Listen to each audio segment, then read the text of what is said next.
winning the Game of the Year gong for It Takes Two at the Game Awards 2021, I'm certain that developer Hazelight Studios was positively brimming with ideas of what to do next. I'm certain of this because the team appears to have used every one of those ideas in Split Fiction. An enchanting and confident two-person adventure like no other, Split Fiction is non-stop co-op satisfaction that had me smiling consistently as we progressed, parkoured and pulverized our way through to one of the best finales I've ever played. Is it a puzzle platformer? Is it a third-person action-adventure? Is it an extreme sports game, or a side-scroller, or a twin-stick shooter? The answer is yes. We're good. This is such a cliche! Split Fiction is the story of two young and unsuccessful authors, Zoe and Mio, lured to a mysterious tech company by the prospect of finally being published. My parents always say I should quit writing and get a real job, but look at me now. What they didn't count on, however, was having their brains strip-mined of every story they've ever conceived. Welcome to the next chapter of storytelling. When a scuffle involving a suspicious Mio thrusts her into Zoe's personal instance within the computer system, the two find themselves forced to work together to escape and foil the company's plot. There is something this publisher is not telling us. Zoe and Mio are quickly and effectively established as polar opposites in everything from their attitudes to their accents, but Split Fiction wastes little time tossing them together. It's an easy-to-grasp premise, and it's almost baffling that it hasn't come along in a dozen games already. That is, the idea of being trapped in an interactive virtual world is a trope that's been remixed repeatedly in film for decades. Of course, Split Fiction nonetheless arrives in 2025 as a particularly timely takedown of our grim future of being drenched in AI slop against our will. You will all undergo a unique simulation of your story. And during the experience, we will record and store it all, and then package and publish. The fact that, at its heart, Split Fiction is two proud middle fingers to the conga line of entitled tech bros who've decided art is a commodity that can be scraped, stolen, and repackaged by their plagiarism engines only adds to its charm. The machine is fully operational and is successfully extracting all of their ideas. You had to fall into my simulation, didn't you? Let's focus on getting out of here. As with It Takes Two before it, Split Fiction's platforming is immediately on point. With a jump, double jump, and air dash at each character's disposal, Split Fiction boasts the same high degree of aerial maneuverability as its predecessor. Wall runs can be spectacularly chained, grappling hooks are thrilling swings or slingshots, and rails, poles, and tiny landing spots have a soft lock that draws Zoe and Mio onto them, so long as you've pointed them largely in the right direction. The upshot is a movement system that's extremely approachable and easy to become adept with quite fast, and one that focuses on momentum and timing rather than getting too bogged down punishing tiny mistakes or a lack of expert-level finesse. It's like having just one bumper up in a bowling alley. It's happy to give you a slight nudge in the right direction on occasion, but it's not going to render you immune from making mistakes entirely.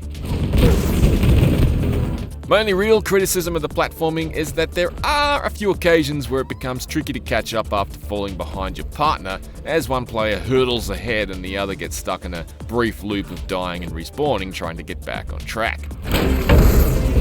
It's also a minor bugbear having both Zoe and Mio simply clipping through each other whenever they occupy the same space, as it results in a surprisingly unfinished look. Make no mistake, having one character become an actual obstacle for the other would totally destroy the snappy pace of Split Fiction. But it would have looked so much better, and still made perfect sense, with some kind of digitized effect breaking up Zoe and Mio's avatars whenever they found themselves perched on the same tiny platform. Wait, get back here! At any rate, Split Fiction's fast-paced platforming is perfect for its exclusively co-op approach, particularly when played by people of differing skill levels, as it's mostly frictionless. Die outside of a boss battle and you'll rapidly respawn near your partner automatically. Die within a boss battle and you can re-enter the fray after some brief button mashing. Checkpoints are generously frequent even during boss fights. Chip their health down to halfway and you won't need to repeat an encounter entirely, even if both Zoe and Mio are defeated at the same time. This is welcome because, as incredibly imaginative as the many boss fights are, it's not unusual to suffer a couple of cheap deaths during the fights. Commonly after getting respawned under a salvo of deadly attacks that wipe you out the instant you blink back into existence. As such, they were only ever brief setbacks, and we never had to repeat anything to the degree it felt like a chore. Overall, it's not a particularly difficult game for, say, two dads with somewhere in the vicinity of 80 years of video game literacy behind them, but I don't crave punishing difficulty and never have. For me, Split Fiction soars thanks to its satisfying focus on communication, collaboration, and constant variety. Oh man, I love water slides. It's figuring out the path and the joy of suggesting the right puzzle solution. It's laughing at untimely misunderstandings, knowing the penalty for failure is never especially severe. Feels good, doesn't it? It's deciding whether to go on 3 or if it's 1, 2, 3, go. Split Fiction is nothing if not a game that makes you know what it would feel like to need your best friend to drag you off your booby-trapped toilet before it explodes. 1, 2, 3! You've all seen Lethal Weapon 2, right? I did mention we're a pair of 40-year-old dads, yeah? Watching two of my kids play after I finished it, I've since seen a couple of possible bottlenecks so far, related to timing their way past a deadly obstacle. But if less experienced players have no one around to swoop in and save the day, the option to simply skip forward to the next checkpoint is available as a last resort. Split Fiction doesn't want to stall anyone indefinitely. It wants to be played. Check this out.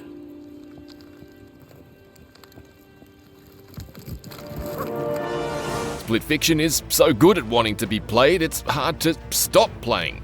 It simply doesn't stay the same long enough for it to ever become boring. If you've ever wondered whether it would be possible to squeeze SSX and Shadow of the Colossus into the same story, wonder no more. Split Fiction found a way. Zoe and Mio are fantasy and sci-fi authors respectively, and the action is essentially divided equally between the two genres, but the fantasy and sci-fi branches of Split Fiction are anything but static. That is, the story doesn't pendulum between a single sci-fi world and a single fantasy world repeatedly for 14 hours.